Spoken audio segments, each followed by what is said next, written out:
Okay. So, this is a fanfic based on the show Phineas and Ferb. I call this one Frozen Phineas. However, I have in brackets aka Perry's phone because in the original copy I called it Perry's phone, and then as I was editing this, I realized I also have another fanfic titled Perry Gets a Phone. So I feel like those can get mixed up. So I changed it to Frozen Phineas. And you'll see why later on in the story, why that's the title. But anyway, on with the story now. Also, it takes place after Perry gets a phone. So that's another thing that I realized I should probably fix. But anyway, on with the story. That's why I have aka Perry's phone. There, so let's get on with the story. The Flynn Fletchers are in their living room when Phineas remembers something he'd forgotten in his room. As Phineas walks out of his room, he sees Perry the platypus on his hind legs and using the platypus translator inator. Phineas rubs his eyes to make sure he isn't seeing things, and confused says, "Perry?" Perry quickly resorts to his pet form, and the PTI disappears. Where? You know, his gadgets disappear when he reverts to his pet form all the time, and we never get an answer to that, so it just disappears, okay? And then it reappears when he's back in his secret agent outfit, right? So we're not going to look into that. And the PTI disappears. PTI is short for Platypus Translator Inator. Though for the longest time I thought Inator was spelled with an A and not an I. I would always hear an Ator, not in Ator. So anyway, that's just a fun fact. Phineas is frozen in shock. That's where we get the frozen Phineas. Back in the living room, Linda requests, "Can you guys check on your brother? He's been up there for a while now." Both Candace and Ferb agree to check on him. Now both are in the hallway with Phineas. "Phineas, what's taking you so long?" says Candace. Ferb poking Phineas's arm. "Candace, he's frozen." Perry thinks, I can unfreeze him, but to do so I'll have to reveal myself. Hopefully Major Monogram doesn't find out about this. Find out I did what I'm about to do, thinks Perry. Perry stands up and puts an arm out in a stopping motion. Ferb, in a scared whisper, says, "Did you see that, Candace?" Candace explains, whispers, and confused, "Yes, what's going on?" Perry,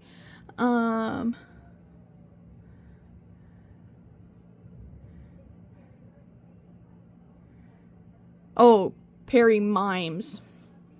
This is what that was supposed to be. Perry mimes to the two of them to stay where they are. Okay, good. I was worried it would correct the word. Anyway, Perry mimes to the two of them to stay where they are. Unsure of what's going on, they follow Perry's instructions. Perry grabs Candace's phone and gives it to her. He then backs away and pulls out the PTI and texts Candace. Perry texts, "It's Perry. Phineas is frozen in shock. This is my only way of communicating with you guys." Candace reading the text. "What in the world?" Looking at Ferb. Okay.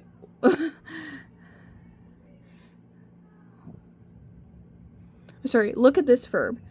Ferb looks at the text. "Okay, wow. Hey, can you unfreeze him?" asks Ferb. Perry texts, "Yes, but can you take him to your room so I can unfreeze him?" Ferb and Candace follow Perry's instructions. They are now in PNF's room. "How does that phone work?" says Candace. "I'll tell you everything once I unfreeze your brother." Perry plays an alarm from the PTI, and Phineas unfreezes. Phineas confused. What's going on? The last thing I remembered was Perry texting like a human. Ferb realizes, yeah, about that. He's been texting us, says Ferb. Ferb and Candace explain to Phineas what Perry told them earlier. So let's connect one of our phones to the projector, says Phineas, so that Perry only has to text one of us. Good idea, says Phineas. Okay. Perry texts Phineas. That's a good idea, Phineas. Phineas accepts. Okay, that's still weird, but thanks. Phineas suggests, we can use my phone.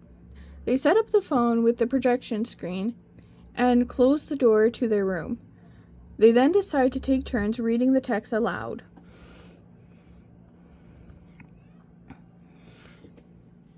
Perry explains, this is a special phone. It's called a Platypus Translator in Nator, or PTI for short. That's so cool. Who gave you that? Well, my worst enemy is trying to do good, and one of the first things he did was create a phone for me to communicate with the humans who know about my secret life. Wait, who's your enemy? And what secret life? Phineas says, wait, who's your enemy? Ferb says, and what's secret life? Perry confessing says, it's Dr. Heinz Doofenshmirtz. I'm a secret agent. Wait, as an Agent P, says Phineas? Well, wait a second, how'd you know about that?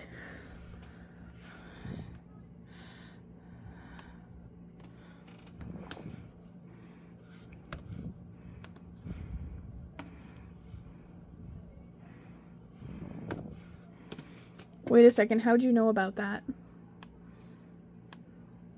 How'd you know that? Okay, whatever. Alright. Phineas reveals, a while ago, me and Ferb slid down all these tunnels and found this cool room where I heard Agent P, although at the time I thought the P stood for Phineas. And no memories were erased, thinks Perry. That must have meant Carl was in charge that day. Phineas confused. Why would our memories be erased? Candace realization hits and questions, and is that where you sneak out to daily? Says Candace. I'm going to answer Candace's question, says Perry, first, because that's a shorter answer. Yes, that's where I sneak out to.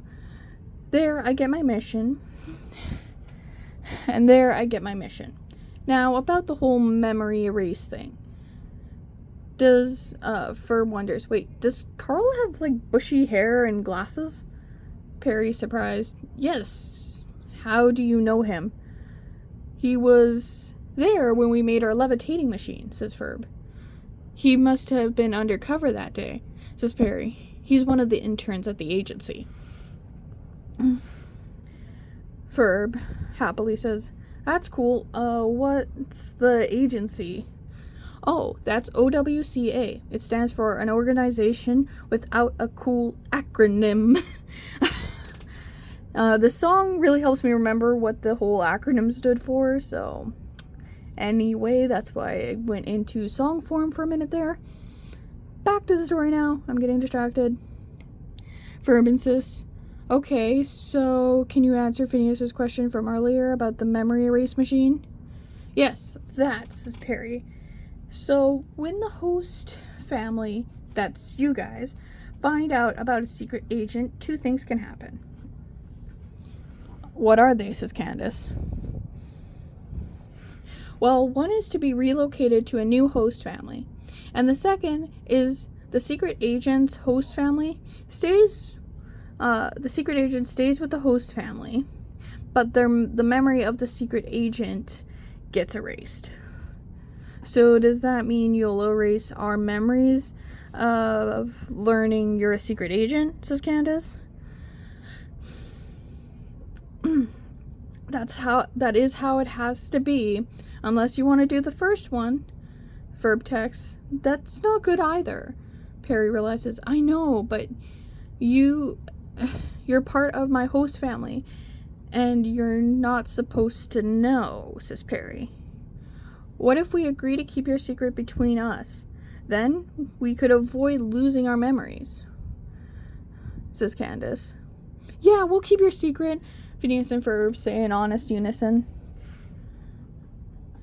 Phineas, Ferb, and Candace now say truthfully, we promise. Yeah. Perry texts, yeah, I think that would be okay, as long as no one else, especially my boss, finds out. You have our word, says Phineas, Ferb, and Candace. I know that was out of order from their initials here, but whatever. You have our word, and we'll cover for you if you ever need it, says the three siblings. I hope I can trust you guys, says Perry. The three siblings honestly say, you can, Perry. Perry happily says, great. They're all happy that their memories aren't going to be erased, and are happy they won't lose Perry, and that there's no more secrets between them. The end of Frozen Phineas, aka Perry's phone.